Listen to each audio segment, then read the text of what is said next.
Bonjour Aurélie, alors on est ici à Day by Day, c'est un magasin qui a une particularité, c'est laquelle? Alors bonjour, le magasin ici tout est vendu en vrac ou en consigne, D'accord. 100% des produits, pour ne créer aucun déchet aux consommateurs.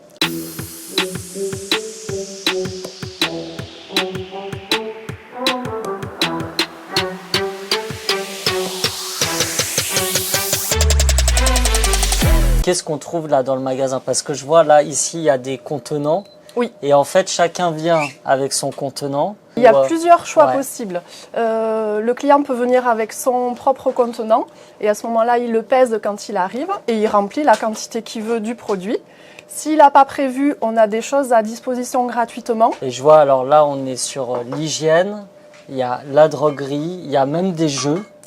Et pourquoi ces jeux-là particulièrement? Alors ces jeux, là ils sont fabriqués à Montpellier, c'est des jeux, c'est sur le climat, sur l'environnement, okay. L'alimentation. Donc voilà, il y a un lien direct. Il y a même des produits alimentaires, là on voit, il y a les céréales et derrière il y a des fruits et légumes aussi. Maintenant on a vraiment beaucoup de familles, de personnes seules, d'étudiants, de colocs qui font toutes leurs courses chez nous. À savoir qu'on a de plus en plus de produits. On couvre toutes les familles de produits du petit déjeuner au café, céréales, thé, mais les produits légumes secs, pâtes, riz. On a des boissons non alcoolisées, alcoolisées, tout ce qui est épices. Et après derrière moi, donc tout ce qui est produits d'entretien, absolument tout pour la maison. Les produits d'hygiène aussi, donc les choses liquides, mais les choses solides aussi. Et ça va aussi au maquillage, aux accessoires pour remplacer les objets jetables.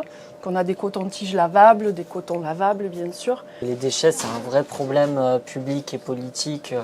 On voit, il y a l'incinérateur du Mirail, et, notamment qui pose tout un tas de questions et puis même de manière globale. Moi j'étais l'initiatrice de l'installation du composteur du jardin, justement pour que les clients, parce que quand ils viennent ici, plus de poubelles de tri, et ce qui reste, c'est les déchets organiques. Compost, Et moi, personnellement, je me suis retrouvée avec mes deux poubelles vides de déchets classiques et de déchets recyclables. Par contre, les biodéchets... Et du coup, il y a quelques années, j'ai ouvert le composteur au jardin Raymond VI. Okay. Alors au départ, c'est moi qui ai créé une liste. Du coup, j'ai fait avec mes clients qui étaient intéressés pour trier les biodéchets. Et j'ai demandé un rendez-vous à la mairie. Voilà, il y a eu des rendez-vous citoyens avec un accompagnant du musée associé pour créer le projet. Et puis maintenant, il y a un composteur directement devant l'épicerie.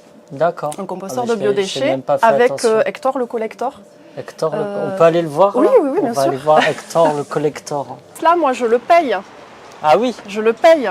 Mais donc, Hector, faut le payer à qui? Je le paye à la société d'Hector, c'est une société toulousaine. D'accord. Avec qui j'ai commencé en 2021.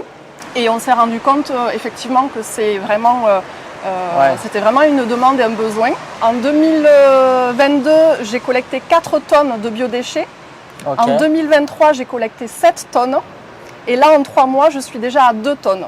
Ah oui, bon. Donc c'est quand même énorme. Il y a une demande, ouais. Et on peut l'ouvrir là, Hector?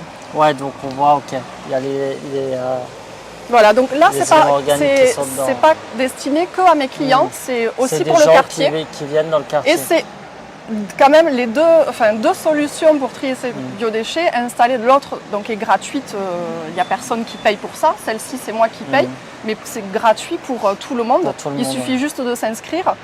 Mais la mairie ne m'aide pas, elle participe pas au financement de ça, quoi. Aujourd'hui, en gros, vous, ce que vous dites, c'est que c'est aux citoyens de faire les démarches.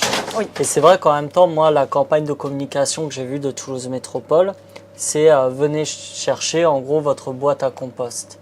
Mais il faut avoir une solution. Et il paraît qu'il y a plein de gens qui sont volontaires, qui ont demandé à avoir la boîte. Mais effectivement...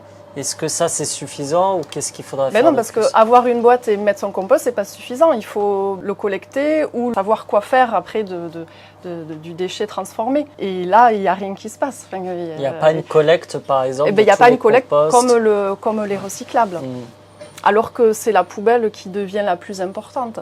Normalement, donc maintenant, tous les déchets se trient. Donc ça, c'est une campagne qui me fait bondir. Sauf qu'il y a des déchets partout, ça reste un déchet. Quand on voit l'infime partie qui est réellement transformée en objet plastique ou en objet papier, entre les erreurs de tri, le coût de production de recycler, de mettre en station, tout ça c'est coûteux à produire, coûteux à détruire, et on recrée de l'emballage.